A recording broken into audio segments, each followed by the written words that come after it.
Assalamualaikum warahmatullahi wabarakatuh. Saya Siti Nurhaningsi, guru fisika di SMA Negeri 1 Jamblang.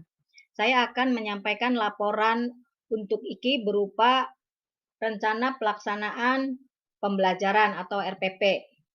Sekolah SMA Negeri 1 Jamblang, mata pelajaran fisika, materi pokok rangkaian arus bolak-balik, kelas 12 semester ganjil, alokasi waktu 12 kali 45 menit.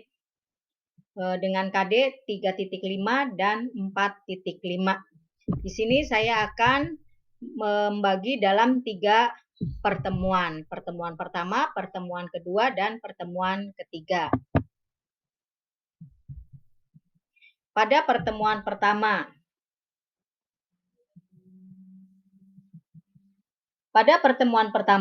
ini ada tujuan pembelajaran, kegiatan pembelajaran, dan penilaian hasil pembelajaran. Nah, untuk pertemuan pertama, kedua, dan ketiga susunannya adalah sama, tujuan pembelajaran, kegiatan pembelajaran, dan penilaian pembelajaran.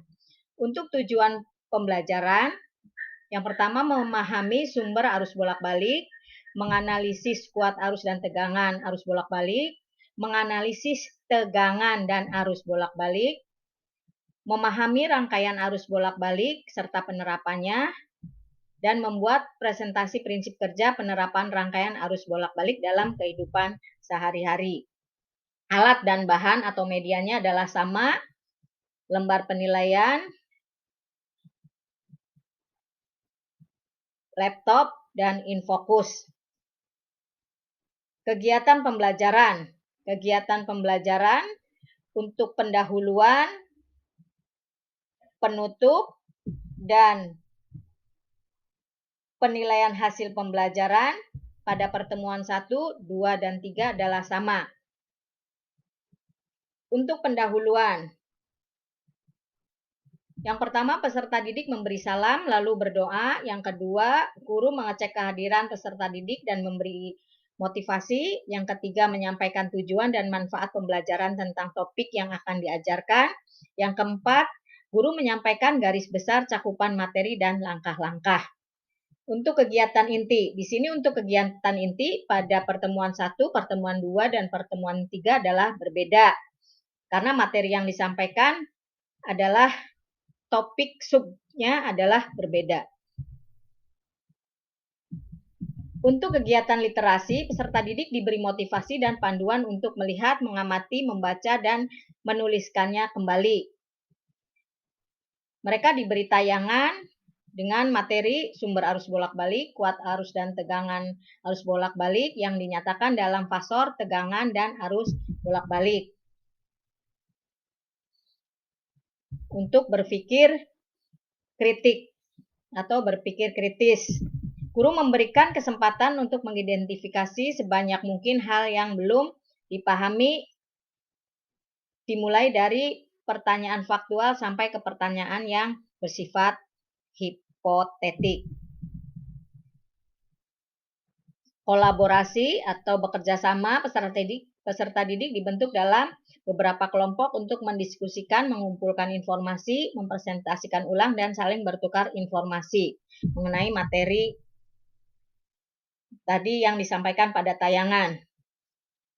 Komunikasi atau berkomunikasi, peserta didik mempresentasikan hasil kerja kelompok atau individu secara klasikal, mengemukakan pendapat dan presentasi yang dilakukan, kemudian ditanggapi kembali oleh kelompok dan individu untuk mempresentasikannya.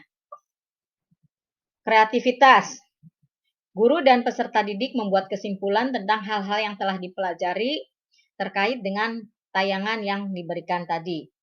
Penutup untuk pertemuan 1, pertemuan 2, dan pertemuan ketiga adalah sama. Guru bersama peserta didik merefleksikan pengalaman belajar. 2, guru memberikan penilaian lisan secara acak dan singkat. Dan 3, guru menyampaikan rencana pembelajaran pada pertemuan berikutnya dan berdoa. Yang penilaian hasil pembelajaran berupa penilaian sikap, penilaian pengetahuan, dan penilaian keterampilan. Penilaian sikap berupa lembar pengamatan, penilaian pengetahuan berupa lembar kerja peserta didik, dan penilaian keterampilan berupa kinerja dan observasi diskusi. Untuk pertemuan kedua, karena tadi pertemuan ke-1 kegiatan intinya adalah sudah disampaikan, maka kita ke pertemuan kedua. Kegiatan intinya adalah kegiatan literasi. Peserta didik diberi motivasi dan panduan untuk melihat, mengamati, membaca, dan menuliskannya kembali tentang materi, pengertian sudut fase, dan beda fase dalam arus bolak-balik, nilai efektif, nilai arus, dan tegangan rata-rata. Berpikir kritis. Guru memberikan kesempatan untuk mengidentifikasi sebanyak mungkin hal yang belum dipahami, dimulai dari pertanyaan faktual sampai ke pertanyaan yang bersifat hipotetik, berupa materi yang ditayangkan tadi. Kolaborasi, bekerja sama, peserta didik dibentuk dalam beberapa kelompok untuk mendiskusikan, mengumpulkan informasi, mempresentasikan ulang, dan saling bertukar informasi mengenai materi yang ditayangkan tadi. Komunikasi, berkomunikasi, peserta didik mempresentasikan hasil kerja kelompok atau individu secara klasikal, mengemukakan pendapat atau presentasi yang dilakukan kemudian ditanggapi oleh kelompok atau individu yang mempresentasikan. Kreativitas, guru dan peserta didik membuat kesimpulan tentang hal-hal yang telah dipelajari. Yang terkait tadi yang ditayangkan yaitu pengertian sudut fase, beda fase dalam arus bolak-balik, nilai efektif, nilai arus, dan tegangan rata-rata. Kemudian diberi kesempatan untuk menanyakan kembali hal-hal yang belum dipahami.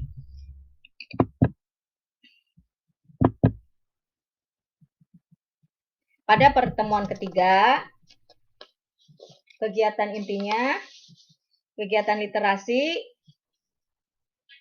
sama seperti pertemuan 1, 2, dan 3 urutannya. Di sini materi yang akan ditayangkannya berupa alat ukur arus bolak-balik, rangkaian resistif, induktif, dan kapasitas murni, rangkaian seri R, L, dan C. Untuk berpikir kritis, kerjasama, berkomunikasi, dan kreativitas sama dengan pertemuan 1, 2, dan 3. Untuk penutup, sama dengan pertemuan 1, 2, dan 3. Untuk penilaian hasil pembelajaran juga sama dengan pertemuan 1, 2, dan 3. Itu penilaian sikap, lembar pengamatan, penilaian pengetahuan berupa lembar kerja peserta didik, dan penilaian keterampilan berupa kinerja dan observasi diskusi. Barangkali itu saja yang bisa saya sampaikan untuk RPP kelas 12 pada semester ganjil ini di bulan Desember. Mohon maaf barangkali banyak kesalahan saya ucapkan. Saya ucapkan terima kasih. Assalamualaikum warahmatullahi wabarakatuh.